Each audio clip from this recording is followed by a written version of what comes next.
Bueno, hoy vamos a hablar del futuro. Y para el futuro, hoy vamos a ver dos estructuras que se utilizan muy comúnmente en inglés, son diferentes para referirnos a distintas situaciones o funciones en el futuro.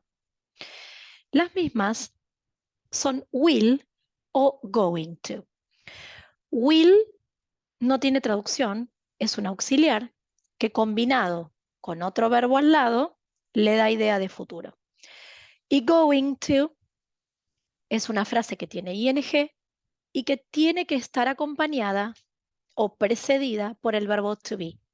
Entonces, además de tener un verbo a continuación, tiene el verbo to be anterior, ¿sí? Entonces, sin explicar las funciones, podríamos decir I will travel en formato para viajaré, ¿sí? O I am going to travel también para la idea viajaré. Ahora vamos a ver cuál es la diferencia entre uno o el otro. Cuando nos vamos a referir a planes o decisiones para nuestro futuro, algo que ya tenemos decidido, planificado, vamos a utilizar going to y no will. Supónganse que tenemos planes para el fin de semana, entonces vamos a decir I'm going to visit my parents at the weekend. En este caso no se utiliza will. Si vamos a prometer la visita, ¿sí? Y no está decidido, pero es una promesa, ahí usamos will. I'll, ahí está contraído. Recuerden que las contracciones son la mejor forma de utilizar el idioma. I'll visit my parents at the weekend. I promise. Eso es una promesa con will. Em, perdón. Next weekend, I'm going to help my friend paint his house. Otro plan para el fin de semana. Going to.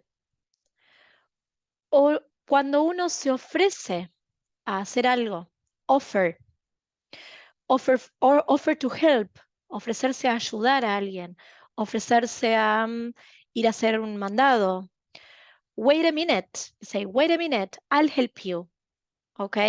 O si están en una reunión y de repente suena el timbre y para que alguien conteste, ustedes dicen, I'll answer, o sea, te estás ofreciendo a contestar el timbre, ¿ok?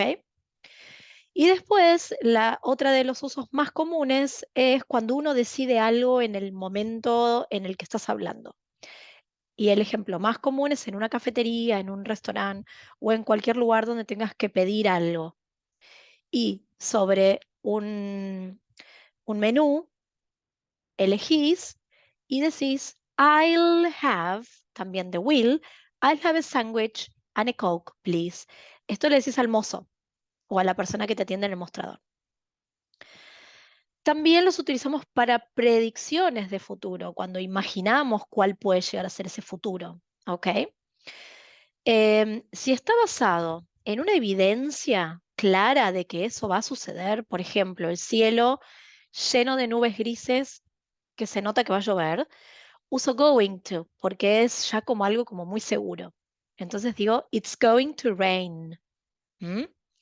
Ahora, si no hay evidencia y es solo mi opinión, voy con will. I think, opino, creo, I think it will rain at the weekend.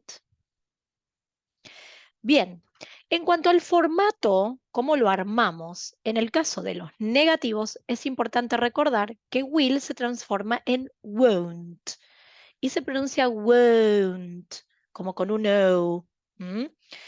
En el caso de el going to, el negativo va en el verbo to be. I'm not going to travel. Y won't se utiliza para todas las personas, todos los pronombres. En el caso de going to, vamos a utilizar el verbo to be que corresponde a cada sujeto.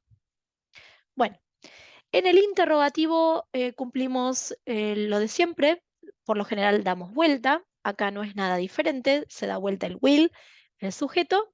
Se da vuelta el verbo to be con respecto al sujeto en el going to. Acá pongo careful porque muchas veces olvidan poner el verbo to be.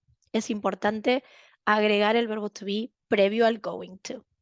Bueno, Espero que les haya quedado claro y que puedan entender estos tipos diferentes de future.